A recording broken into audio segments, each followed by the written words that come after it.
ইসরায়েলে হিজবুল্লাহর রকেট বৃষ্টি, জবাবে তেহরান ও বৈরুতে ব্যাপক হামলা। শর্ত মানলে যুদ্ধবন্ধের ইঙ্গিত পেজেশকিয়ানের। ইরানের প্রতিরক্ষা ব্যবস্থা পুরোপুরি ধ্বংসের দাবি ট্রাম্পের। তেলবাহী ট্যাঙ্কারে ইরানের হামলার পর বন্দর বন্ধ ঘোষণা ইরাকের। ফের লাফিয়ে বাড়ছে জ্বালানির দাম। ব্যারেল প্রতি $200 জন্য প্রস্তুত থাকার হুঁশিয়ারি তেহরানের। ইরান ও লেবাননে ব্যাপক হামলা চালিয়েছে ইসরায়েল। জবাবে ইসরায়েলি ভূখণ্ডে শতাধিক রকেট ছুড়েছে হিজবুল্লাহ। হাইফা, পশ্চিম তীর ও জেরুজালেম লক্ষ্য করে IRGCও ক্ষেপণাস্ত্র হামলা চালিয়েছে। এসব হামলায় ইসরায়েলের ক্ষয়ক্ষতির খবর পাওয়া গেছে। মার্কিন ইসরায়েলি আগ্রাসনের জবাবে ওমান, বাহরাইন, আরব আমিরাত, সৌদি আরব লক্ষ্য করেও হামলা চালিয়েছে ইরান। ভবিষ্যতে ইরানে আগ্রাসন হবে না এমন আন্তর্জাতিক নিশ্চয়তা পেলেই কেবল সংঘাতের অবসান ঘটতে পারে বলে জানিয়েছেন ইরানের প্রেসিডেন্ট মাসুদ পেজেশকিয়ান।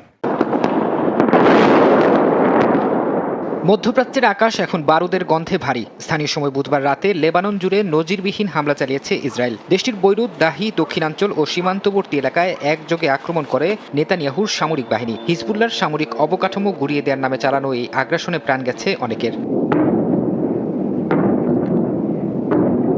চুপ করে নেই হিজবুল্লাহ। ইরান সমর্থিত এই গোষ্ঠীটি উত্তর ইসরায়েলের হাইফা এবং কিরিয়াত শমনা লক্ষ্য করে মাত্র কয়েক মিনিটে ছুড়েছে শতাধিক রকেট। হিজবুল্লাহর এই আকস্মিক রকেট বৃষ্টিতে লণ্ডভণ্ড হয়ে গেছে ইসরায়েলের উত্তরাঞ্চলের একাধিক বসতি। ইরানেও হামলা অব্যাহত রেখেছে ইসরায়েল ও যুক্তরাষ্ট্র। দেশটির মারিভান শহরে ব্যাপক আক্রমণের খবর পাওয়া গেছে। হামলায় বেসামরিক স্থাপনা লক্ষ্যবস্তু করা হয়েছে বলে দাবি ইরানের। এছাড়া এদিন হামলা হয়েছে রাজধানী তেহরানেও। জবাবে ইসরায়েলের হাইফা, পশ্চিম তীর ও জেরুজালেম লক্ষ্য করে পাল্টা ক্ষেপণাস্ত্র ছোড়ে ইরান। সাইরেন বাজার সাথে সাথেই হাজার হাজার ইসরায়েলি নাগরিককে নিরাপদ আশ্রয়ে ছুটতে দেখা গেছে। ইরানে মার্কিন ও ইসরায়েলি আগ্রাসনের জবাবে ওমানের সালালাহ বন্দরে ড্রোন হামলা চালিয়েছে IRGC। এর পরপরই জ্বালানি ট্যাঙ্কারে ভয়াবহ অগ্নিকাণ্ডের খবর পাওয়া গেছে। ইরাক উপকূলেও দুটি তেলবাহী ট্যাঙ্কারে হামলার ঘটনা ঘটেছে। জাহাজ দুটিতে ইরান হামলা চালিয়েছে বলে ধারণা করা হচ্ছে। যুদ্ধের জেরে থমকে গেছে পারস্য উপসাগরের গুরুত্বপূর্ণ নৌপথ হরমুজ প্রণালী। ওমান উপকূলে কয়েকটি জাহাজে হামলার ঘটনা ঘটেছে। এর মধ্যে একটি থাই জাহাজের বেশ কয়েকজন নাবিককে উদ্ধার করে ওমানের নৌবাহিনী। ইরানের প্রেসিডেন্ট মাসুদ পেজেশকিয়ান সামাজিক মাধ্যমে দেয়া এক বার্তায় বলেছেন, যুদ্ধ বন্ধের একমাত্র পথ হলো ইরানের বৈধ অধিকার মেনে নেয়া। তিনি সাফ জানিয়ে দিয়েছেন, যুদ্ধের কারণে ইরানকে ক্ষতিপূরণ দিতে হবে এবং ভবিষ্যতে কোনো আগ্রাসন হবে না এমন আন্তর্জাতিক নিশ্চয়তা পেলেই কেবল সংঘাতের অবসান ঘটতে পারে। ইরানের এমন অবস্থানের বিপরীতে কঠোর বার্তা দিয়েছেন মার্কিন প্রেসিডেন্ট ডোনাল্ড ট্রাম্প। হোয়াইট হাউসের সামনে সাংবাদিকদের তিনি বলেন, ইরান তাদের নৌবাহিনী ও বিমান বাহিনী হারিয়েছে। তাদের কোনো রাডার বা আকাশ প্রতিরক্ষা ব্যবস্থাও এখন আর অবশিষ্ট নেই। Over the past 11 days, our military has virtually destroyed Iran. Tough country. Their air force is gone, totally gone. That took the better part of about 3 hours.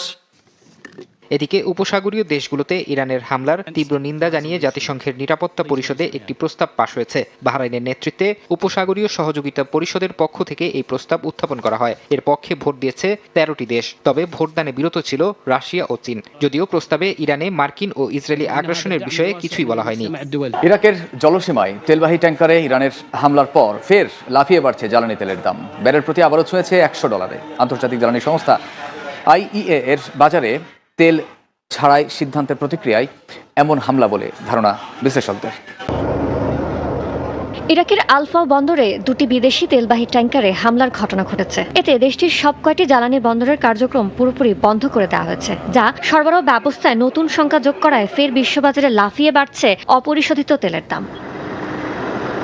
বৃহস্পতিবার সকালে ব্রেন্ট ক্রুডের দাম প্রায় 10% বেড়ে ব্যারেল প্রতি ঠেকেছে $100। আর ওয়েস্ট টেক্সাস ইন্টারমিডিয়েটের দাম ব্যারেল প্রতি 8.5% বেড়ে দাঁড়িয়েছে $94। জ্বালানি সরবরাহ সচল রাখতেও তেলের আকাশচুম্বী দাম নিয়ন্ত্রণে ঐতিহাসিক পদক্ষেপ হিসেবে আন্তর্জাতিক জ্বালানি সংস্থা IEA জরুরি ভিত্তিতে 40 কোটি ব্যারেল তেল বাজারে ছাড়ার সিদ্ধান্ত নিয়েছে। 32টি সদস্য দেশের সংস্থাটির রাতারাতি এমন ঘোষণায় জোরালো প্রতিক্রিয়া হিসেবে ইরান ইরাকের তেলবাহী ট্যাঙ্কারে হামলা চালিয়েছে বলে মনে করেন বিশ্লেষকরা। এদিকে ইরানের সঙ্গে যুক্তরাষ্ট্র ও ইসরায়েলের যুদ্ধে ইতিমধ্যে অস্থির বিশ্বের তেলের বাজার। এমন পরিস্থিতিতে বিশ্বকে অপরিশোধিত তেলের দাম ব্যারেল প্রতি $200 ওঠার জন্য প্রস্তুত থাকার হুঁশিয়ারি দিয়েছে ইরান। যুক্তরাষ্ট্র দক্ষিণ কোরিয়ার যৌথ সামরিক মহড়ার মাঝে আবারও শক্তির জানান দিল উত্তর কোরিয়া। নতুন ডেস্ট্রয়ার থেকে দ্বিতীয়বারের মতো ক্রুজ ক্ষেপণাস্ত্র পরীক্ষা চালিয়েছে দেশটি। সর্বোচ্চ নেতা কিম জং উনের সরাসরি পর্যবেক্ষণ এ পরীক্ষা চালানো হয়। এ সময় তার পাশেই বসা ছিলেন কিমের মেয়ে।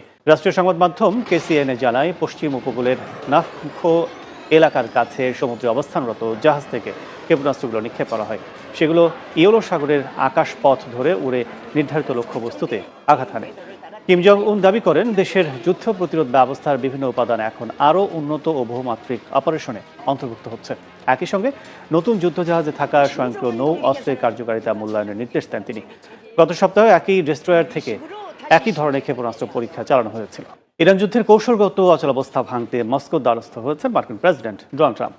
ফোনে কথা বলেছেন রুশ প্রেসিডেন্ট ভ্লাদিমির পুতিনের সঙ্গে। মধ্যপ্রাচ্যে যুদ্ধ যত দীর্ঘ হচ্ছে ততই বদলে যাচ্ছে কূটনৈতিক সমীকরণ, যা নতুন রাজনৈতিক সংকটে ফেলছে ওয়াশিংটনকে। বিশ্লেষকরা মনে করছেন, এমন অবস্থায় মস্কোর সহায়তায় আঞ্চলিক উত্তেজনা নিরসনের পথ খুঁজছে ট্রাম্প প্রশাসন।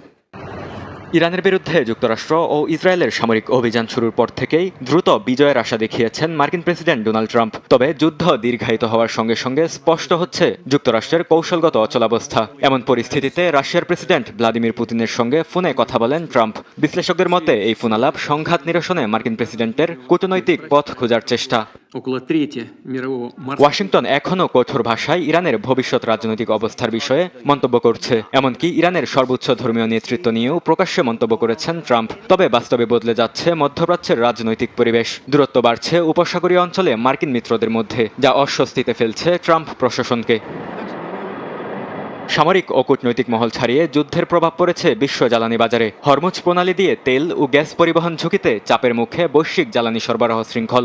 এমন পরিস্থিতিতে ইউরোপকে পাইপলাইনের মাধ্যমে পুনরায় জ্বালানি সরবরাহ করার প্রস্তাব দিয়েছে মস্কো, যা বৈশ্বিক জ্বালানি সংকট মোকাবিলায় কৌশলগত আগাম প্রস্তুতি। যুদ্ধ আরও দীর্ঘায়িত হলে নতুন রাজনৈতিক সংকটে পড়তে পারে ওয়াশিংটন। এমন বাস্তবতায় ট্রাম্প প্রশাসন মস্কোর সহায়তায় আঞ্চলিক উত্তেজনা কমানোর পথ খুঁজছেন বলে মনে করছেন বিশ্লেষকরা। ইউক্রেনের খার্কিভে রুশ ড্রোন হামলায় 2 জন নিহত ও 4 জন আহত হয়েছেন। শোনেও যাত্রীবাহী বাসে হামলায় অন্তত 20 জন আহত হয়েছেন। ইউক্রেনের জ্বালানি অবকাঠামো লক্ষ্য করে অভিযান অব্যাহত রেখেছে পুতিন বাহিনী। জবাবে রাশিয়ার বেলগরোদে পাল্টা ড্রোন হামলা চালিয়েছে জেলেনস্কির সেনারা। পাল্টাপাল্টি হামলার মধ্যে আগামী সপ্তাহে যুক্তরাষ্ট্র, রাশিয়া ও ইউক্রেনের মধ্যে ত্রিপক্ষীয় শান্তি আলোচনা হতে যাচ্ছে। রাশিয়া ইউক্রেন যুদ্ধে পাল্টাপাল্টি হামলা বেড়েই চলেছে। বুধবার ইউক্রেনের দ্বিতীয় বৃহত্তম শহর খার্কিভে ভয়াবহ ড্রোন হামলা চালায় রুশ সেনারা। স্থানীয় মেয়র জানিয়েছেন, একটি বেসামরিক ব্যবসা প্রতিষ্ঠানে ড্রোনটি আঘাত হানলে ঘটনাস্থলেই কয়েকজন হতাহত হন। একই দিন দেশটির দক্ষিণাঞ্চলের খেরসন শহরে একটি যাত্রীবাহী মিনি বাসের ড্রোন থেকে বিস্ফোরক ফেলা হয়। এতে বেশ কয়েকজন যাত্রী আহত হয়েছেন বলে জানিয়েছে স্থানীয় প্রশাসন।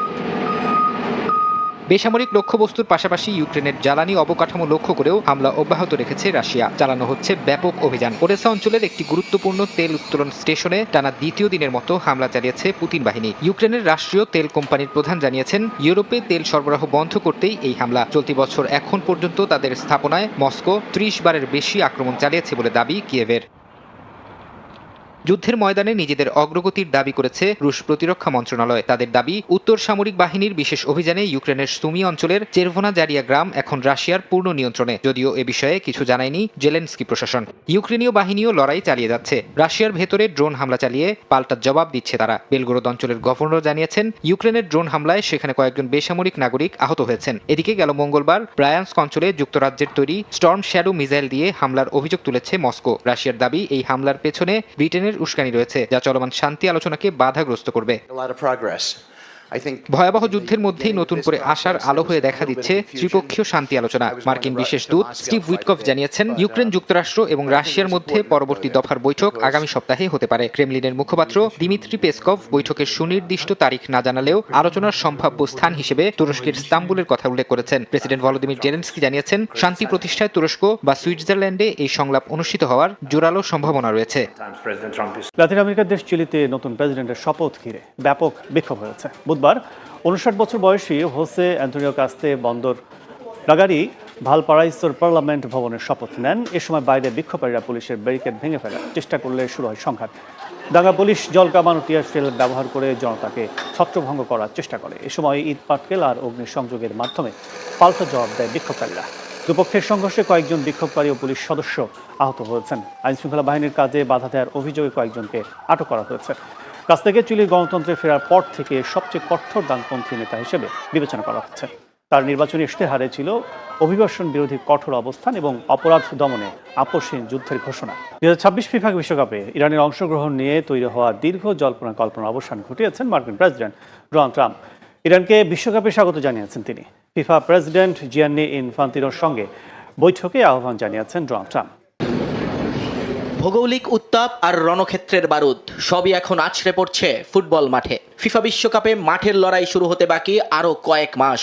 উত্তর আমেরিকার 3 দেশে ফুটবল উন্মাদনা যখন তুঙ্গে, তখন খবরের শিরোনামে ওয়াশিংটন আর তেহরানের স্নায়ুযুদ্ধ। তবে সেই তপ্ত আবহে খানিকটা শীতল বাতাস বইয়ে দিলেন ফিফা প্রধান জিয়ান্নি ইনফান্তিনো। ওয়াশিংটনে প্রেসিডেন্ট ট্রাম্পের সঙ্গে বৈঠকের পর তিনি নিশ্চিত করেছেন বিশ্বকাপে অংশ নিতে ইরানি ফুটবল দলকে স্বাগত জানাতে প্রস্তুত যুক্তরাষ্ট্র। ইনস্টাগ্রাম বার্তায় ইনফান্তিনো জানান, যুদ্ধের এই বিভীষিকার মাঝেও ফুটবল যে ঐক্য গড়ে দেয় তা থেকে নিজেদের দূরে সরিয়ে রাখতে পারেনি মার্কিনীরা। রাজনৈতিক আগ্রাসনের সুর ধরে রাখলেও ট্রাম্প ইঙ্গিত দিয়েছেন ইরানকে তিনি একটি পরাজিত শক্তি মনে করলেও মাঠে তাদের খেলায় কোনো বাধা নেই। তবে এই বার্তার পেছনে রয়েছে ফিফার কঠিন শর্ত। ইন্দোনেশিয়ার উদাহরণ টেনে বিশেষজ্ঞরা বলছেন, কোনো দলকে স্বাগত জানাতে অস্বীকৃতি জানালে আয়োজক সত্ত্ব হারানোর ঝুঁকিতে ছিল যুক্তরাষ্ট্র। কিন্তু বাস্তবতা কি এত সহজ? গত ফেব্রুয়ারিতে ইরান এবং ইসরায়েলের মার্কিন হামলার পর থেকে পরিস্থিতি ঘোলাটে। হামলায় সর্বোচ্চ নেতা খোমেনির মৃত্যু এবং তেহরানের ড্রোন ক্ষেপণাস্ত্র পাল্টাপাল্টি হামলায় পুরো মধ্যপ্রাচ্য এখন বারুদের স্তূপ। আটালান্টায় ফিফার প্ল্যানিং সামিটে অনুপস্থিত ছিল একমাত্র ইরান। তার উপর ট্রাম্প প্রশাসনের ভ্রমণ নিষেধাজ্ঞার খড়গ তো রয়ে গেছে।